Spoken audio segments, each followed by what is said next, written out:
नमस्कार प्यारे बच्चों, मैं आशा वर्मा अपने चैनल हिंदी की नई पुरानी कहानियों में आपका हार्दिक स्वागत करती हूँ। आज मैं जो आपके लिए कहानी लेकर आई हूँ उस कहानी का शीर्षक है विद्वान मूर्ख, यानी पढ़े लिखे बुद्धू। तो कहानी इस प्रकार से है बच्चों। लगभग 600 वर्ष पहले राजा कृष्णदेव विजयनगर के शासक थे। वे वीर और विद्वान थे। उन्हें आंध्र भोज की पदवी प्राप्त थी। आंध्र भोज यानी कि अपने प्रदेश में सबका एक समान ख्याल रखने वाला। अप्पाजी राया के बाल सखा और परामर्शदाता थे। उनकी बुद्धि बड़ी प्रखर थी। सूझबूझ के धनी अप्पाजी दक्षिण के बीरबल नाम से प्रसिद्ध हुए। बाल सखा मतलब बचपन के मित्र। परामर्शदाता यानी कि एक दूसरे के साथ सलाह मशवरा करने वाले।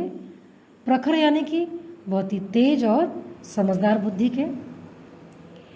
अप्पा जी की बुद्धिमानी के इस रोचक प्रसंग में अप्पा जी ने यह सिद्ध कर दिखाया है कि सफल सामाजिक जीवन जीने के लिए कोश किताबी ज्ञान ही नहीं, व्यवहारिक जानकारी और उस पर आचरण भी जरूरी है। रोचक प्रसंग यानी कि मज़ेदार कहानियाँ। कोश किताबी ज्ञान यानी कि किताबी ज्ञान का भंडार। व्यवहारिक जानकारी यानी कि रोज़मर्रा जो हमारे काम में आते हैं उनको मानना। एक बार 5 विद्वान युवक राजा कृष्णदेव राय के दरबार में आए। विद्वान युवक यानी कि पढ़े लिखे लड़के। उनमें एक तर्कशास्त्र का, दूसरा व्याकरण का, तीसरा संगीत का, चौथा ज्योतिष का और पांचवा चिकित्सा शास्त्र का ज्ञाता था। उन युवकों ने राज दरबार में अपने अपने विषय पर भाषण दिए, यानी अपने अपने सब्जेक्ट पर जानकारी दी। राजा और दरबारी उनकी विद्वता से बहुत प्रभावित हुए कि उनकी बड़ी प्रशंसा की। विद्वता यानी कि ज्ञान भंडार, पढ़ाई लिखाई। किंतु अप्पा जी बिल्कुल संतुष्ट नहीं हुए। उन्होंने कहा, मैं किताबी कीड़ों को विद्वान नहीं मानता। मेरे विचार से विद्वान वह है जो दैनिक व्यवहारिक जीवन में अपनी विद्या और बुद्धिमत्ता का परिचय दे। किताबी कीड़ा यानी कि हर वक्त किताब पढ़ने वाले। दैनिक व्यवहारिक जीवन यानी कि रोजमर्रा जीवन में काम आने वाले ज्ञान। युवक एक स्वर में बोले, आप हमारी परीक्षा लेकर देख सकते हैं। हमारा ज्ञान किताबों तक ही सीमित नहीं है। सीमित मतलब सिमटा हुआ। अप्पा जी ने कहा, ठीक है, परीक्षा हो जाएगी। आज आप लोग हमारी अतिथिशाला में ठहरे और अपना भोजन स्वयं अपने हाथों से बनाकर ग्रहण करें। अतिथिशाला यानी कि मेहमान घर, गेस्ट हाउस। ग्रहण करना यानी कि खुद से ही बनाकर खाना। युवकों को अतिथिशाला में भेज दिया गया और भोजन बनाने के लिए बर्तन आदि दे दिए गए। अप्पा जी कहीं आड़ में बैठे उनकी गतिविधि का निरीक्षण कर रहे थे। आड़ यानी कि छुप कर बैठना। गतिविधि यानी कि उनकी जो हरकतें, उनकी एक्टिविटी। और निरीक्षण करना यानी कि उनका देख रेख, उनको नोटिस करना। उन्होंने एक चतुर सेवक को भी सावधान कर दिया था कि वह युवकों की गतिविधियां देखता रहे। चतुर सेवक यानी कि चालाक नौकर। तर्कशास्त्री युवक घी लाने के लिए बाजार जाने लगा तो अप्पा जी का सेवक उनके पीछे लग गया। तर्कशास्त्री यानी कि जो तर्क करना जानता हो, जो हर बातों की जानकारी रखता हो, जिसे बातचीत करने के तरीके आते हों।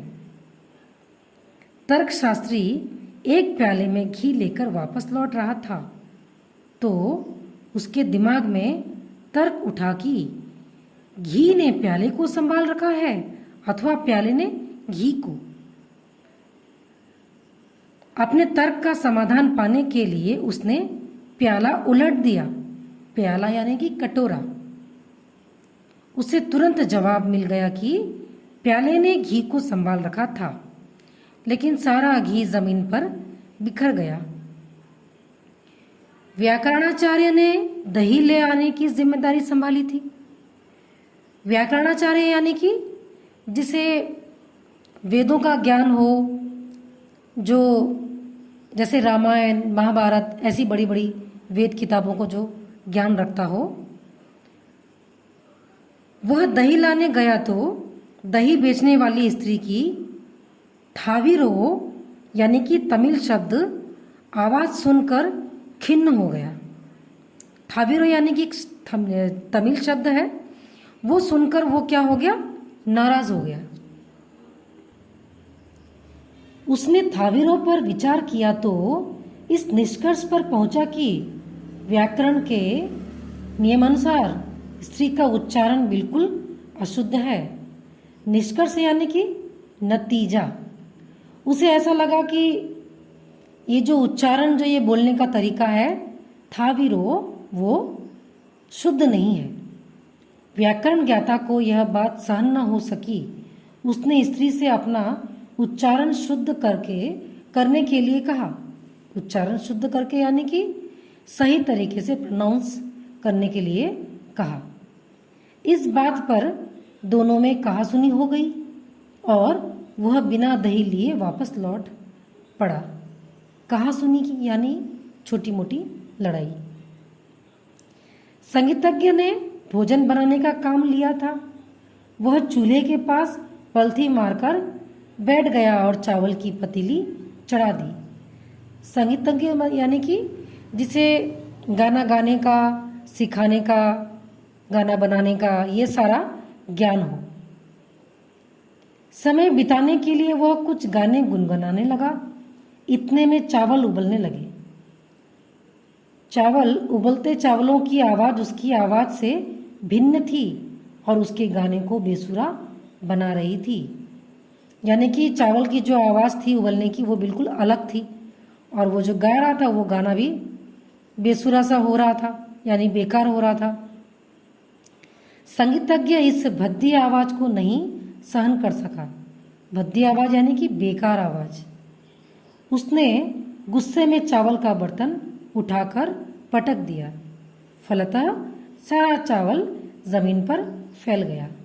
फलतः यानी कि परिणाम स्वरूप। ज्योतिष के ज्ञाता को पत्तल लाने का काम सौंपा गया था। ज्योतिष के ज्ञाता यानी कि जिनको भविष्य का पहले ही ज्ञान हो जाए, जिन्हें ग्रह और नक्षत्रों के बारे में पूरा मालूम हो, उन्हें क्या काम दिया गया था, पत्तल लाने का, यानी पत्ते लेके आने का जिस पे वो खा सके, पी सके। वह पास के जंगल में गया और पत्ते तोड़ने के लिए पेड़ पर चढ़ने लगा। अभी वो पेड़ पर चढ़ ही रहा था कि अपने सिर के ऊपर उसे क्लिक क्लिक की आवाज़ सुनाई दी। इसे उसने अपशगुन माना और पेड़ से नीचे उतर आया। अपशगुन यानी कि अशुभ, कोई बुरा काम होने का संकेत, जैसे कि कोई बैड लक, इस टाइप से उसको लगा। कुछ देर बाद वह दोबारा पेड़ पर चढ़ा तो किसी और से फिर छिपकली की क्लिक क्लिक सुनाई पड़ी। ज्योतिषी का मन खिन्न हो गया। खिन्न हो जाना यानी कि दुखी हो गया। ज्योतिष शास्त्र के अनुसार किसी शुभ कार्य का आरंभ करते समय यदि छिपकली बोल दे तो अशुभ माना जाता है। ज्योतिषी कई बार पेड़ पर चढ़ा और उतरा, मगर छिपकली के बार बार बोल पड़ने से वह पत्ते नहीं तोड़ सका। उसे खाली हाथ लौटना पड़ा। चिकित्सा शास्त्री को सब्जी लाने के लिए भेजा गया था। चिकित्सा शास्त्री यानी कि जिसे दवाइयों का ज्ञान हो, स्वास्थ्य का ज्ञान हो, जो स्वास्थ्य के बारे में भला बुरा जानता हो, जैसे कि समझ लीजिए डॉक्टर। सब्जी बाजार में पहुंचकर वह इस सोच विचार में पड़ गया कि कौन सी सब्जी ले। स्वास्थ्य के विचार से प्रत्येक सब्जी में उसे कोई ना कोई दुर्गुण दिखाई पड़ रहा था। दुर्गुण दुर्गुण मतलब कोई ना कोई बुराई। अंत में वह इस निष्कर्ष पर पहुंचा कि हर सब्जी खाना स्वास्थ्य के लिए हानिकारक है। यानी कि उसे ऐसा लगा कि सब्जी का खाना सेहत के लिए अच्छा नहीं है। अपने अन्य साथियों की तरह वह भी खाली हाथों लौट आया। दिन के तीसरे पहर वे पांचों अतिथिशाला में आ मिले। उस समय तक भोजन बनाने का नामो निशान भी न था। तीसरे पहर यानी कि शाम का समय हो गया था। वे सारे एक साथ गेस्ट हाउस में आके मिल गए और अभी तक खाना पीना बनाने की कोई तैयारी, कुछ शुरुआत ही नहीं हुई थी। वे हताश, निराश और झुंझलाए से एक दूसरे का मुंह ताक रहे थे। हताश निराश यानी कि बिल्कुल हैरान होकर, होपलेस होकर। झुंझलाए से यानी परेशानी के साथ, नाराजगी के साथ मुंह ताक रहे थे, यानी एक दूसरे को देख रहे थे। अप्पा जी और उनके सेवक ने पांचों विद्वानों की गतिविधियां देखी थी। उनकी मूर्खता पर उन्हें हंसी आ रही थी, क्योंकि वो लोग छुप के देख रहे थे तो उन्हें हंसी आई कि ये कैसे बेवकूफ़ हैं। अप्पा जी ने दरबार में जाकर वित्रांत राजा को सुनाया। वित्रांत यानी कि विस्तार से पूरी घटना को राजा को सुनाया। राजा ने उन युवकों को दरबार में बुलाया। शर्म और खेद के कारण उनका सिर ऊपर नहीं उठ रहा था। खेद यानी कि दुख, और शर्म के साथ वो लोग राजा की तरफ देख नहीं पा रहे थे। वे लोग अनुभव कर रहे थे कि उनका ज्ञान किताबों तक ही सीमित है और वे सांसारिक कार्यकलाप में बिल्कुल भी कुछ भी नहीं जानते, विषय में कुछ नहीं जानते।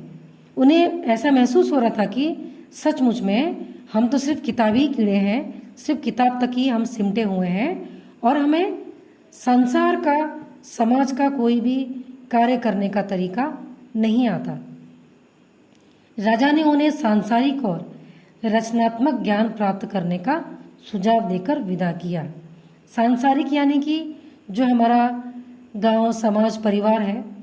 रचनात्मक यानी कि खुद से करके, खुद से एक्सपीरियंस करने का सुझाव दिया। युवकों के चले जाने पर राजा ने अप्पा जी को उनके कुशल परीक्षण के लिए धन्यवाद दिया। कुशल परीक्षण यानी कि अच्छी से देखभाल करना, टेस्ट करना। तो ये कहानी यहीं पे ख़त्म होती है बच्चों। इस कहानी के लेखक हैं अप्पा जी शेष आभार। तो बच्चों, अगर आपको ये कहानी पसंद आती है तो इसे लाइक और शेयर ज़रूर कीजिएगा। बच्चों, हम इस कहानी से ये सीख ले सकते हैं कि हमें कभी भी अपनी शिक्षा का घमंड नहीं होना चाहिए, क्योंकि शिक्षा वही है जो सामाजिक, सांसारिक व्यवहारिकता में काम आए, लोगों के काम आए, लोगों का उनसे उनका भला हो और हमारा भी भला हो। इसी के साथ ही धन्यवाद।